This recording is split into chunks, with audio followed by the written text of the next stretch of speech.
The beginnings of Mormonism will sound quite familiar to anyone who has been following this series. It began when its founder, Joseph Smith, claimed to have been visited by an angel of light called Moroni, who preached to him a different gospel to that found in the Bible.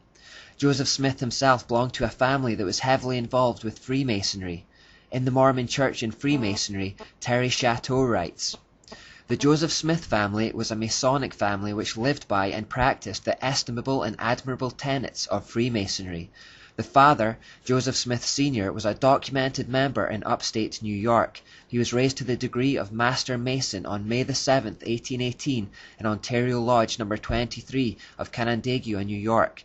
An older son, Hiram Smith, was a member of Mount Moriah, Lodge No. 112, Palmyra, New York. Joseph Smith was also a Freemason himself, who joined the lodge in 1842. In his book History of the Church he says, he was with the Masonic Lodge and rose to the sublime degree.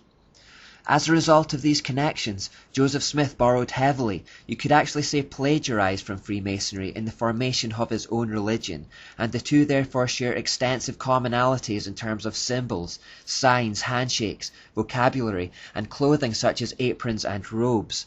Mormon temple garments also tellingly bear the square and compass symbol from Freemasonry, although Joseph Smith gave all these things a slightly different meaning.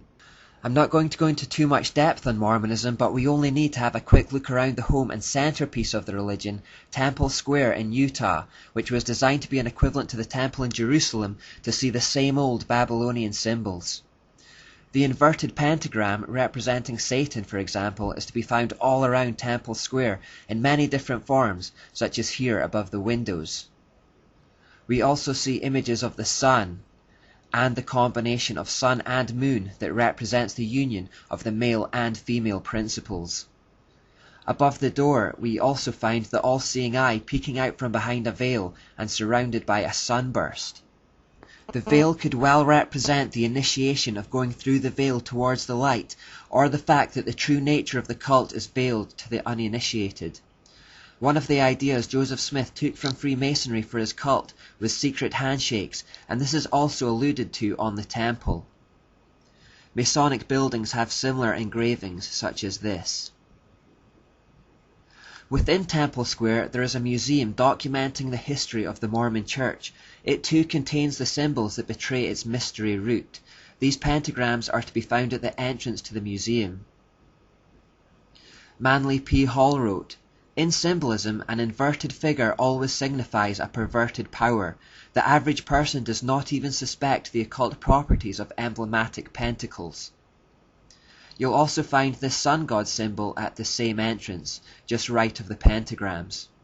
And now finally, here are some more of those inverted pentagrams in the kids' corner.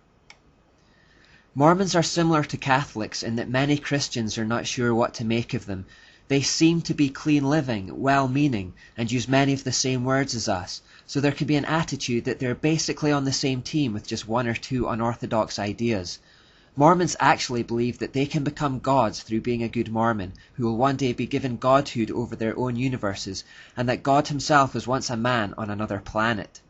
These are, of course, lies straight from the serpent's mouth.